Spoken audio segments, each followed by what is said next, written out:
So I just made that video about classism, and almost to prove my point, classism isn't even a recognized word in the Samsung dictionary in my keyboard. It isn't even a word that'll autocorrect. The idea of class and classism has been so thoroughly occulted, not occluded, occulted in the English language that it isn't even a recognized word in the Samsung keyboard. You see that right there? I'm not the only person meaning body, struggling to get up this hill. My dear friend that, my dear friend, also struggles with this hill. That's actually really funny to me. You don't think of animals like slipping and sliding around on snow and mud, but there you go, that deer. That deer had just as much trouble getting up that hill as I do. And yes, that makes me smile. Classism is real and it's insidious. Why is it insidious?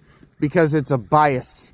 It's a prejudice. The left has, I don't know, how do I want to say this? They've taken over the ism argument, right? They've decided that there are certain worldviews, certain isms, certain ways of life that are just unacceptable.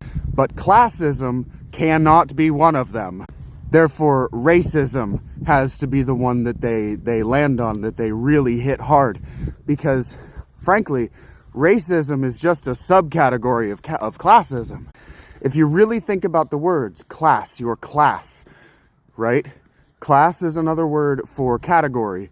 Race is just another word for category. Race is just your the upspring. And so there are certain races that are naturally poor. All of this was designed around the caste system in India. Because when the West found India, effectively, from their perspective, they were in a situation where they were dealing with civil wars all over their country. And so the way they did it was by locking people back into the class structure again. It's insidious because it's worse. It's worse than racism. Racism just assumes certain things about different people with different skin color, and most of those things are actually pretty right. Because that's how stereotyping, that's how Xeroxing people goes. But classism is why you assume poor people are lazy. Classism is why you assume that people who don't own their own businesses are stupid. Classism is why you assume that people with lots of money have some sort of spiritual and supernatural virtue. Classism is why Donald Trump won the election. Classism is why Biden won. Classism is why, what's-her-face could never win. Kamala.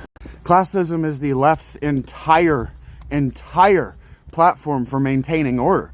That the people who have always had the money get to continue making all of the rules, and the people without it get to continue living at their whim. And things are going to get worse.